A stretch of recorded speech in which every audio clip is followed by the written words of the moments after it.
ত্রিপুরা মা কই? আগরতলার মা এদিকে এসো মা। না মা প্রণাম করো না মা, আমি সবকিছু শুনতে পাই। এই আমাকে প্রণাম নয় মাকে। দেখ পাগলা অবস্থা, এটা কালি দেখো, পাগলা কালি হয়ে গেছে।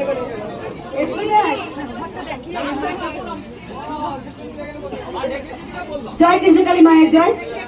এই মা অনেক উপকার পেয়েছে, মায়ের মুখে একটু শুনবো। বলছি আমি এসছি রানীগঞ্জ থেকে, মা এসছে কোচবিহার থেকে। মা লকডাউনের সময় থেকে ক্যান্সার, খুব মানে কষ্টে ছিল, মা খেতে পারতো না, দুধ খেত, ফলে দুধ খেত। কিন্তু আমি এসেছি 4-5 বার, মাকে বলেছি মা কৃষ্ণকালী মায়ের নাম জপ করবে আর জবা ফুল খাবে। মা কোচবিহার থেকে জবা ফুল খাচ্ছিল, মা এখন হাঁটতে পারছে, সুস্থ আছে। এখন আর কোনো আগে জ্বালা যন্ত্রণা করতো, ঘুমাতে পারতাম, এখন আগে অনেক সুস্থ আছে। আর আমার মাথায় প্রচন্ড চুল উঠছিল 1 মাস, মাকে মানুষ করে জবা ফুল দিয়ে 10-15 দিন ভালো হয়ে গেছে।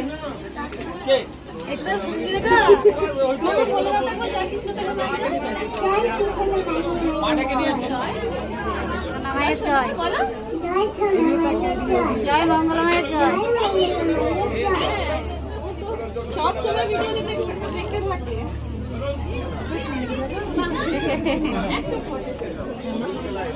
মা মা ভিডিও করে যাবে মা? না মা করো না। মা কোথা থেকে আসছো? ত্রিপুরা থেকে মা। মা ত্রিপুরা থেকে আসছে, আগরতলা কিসে আসলে মা? লাইটে আসলে। অনেক ভক্ত আগরতলা ত্রিপুরা থেকে এসছে, প্রচুর ভক্ত এসছেন।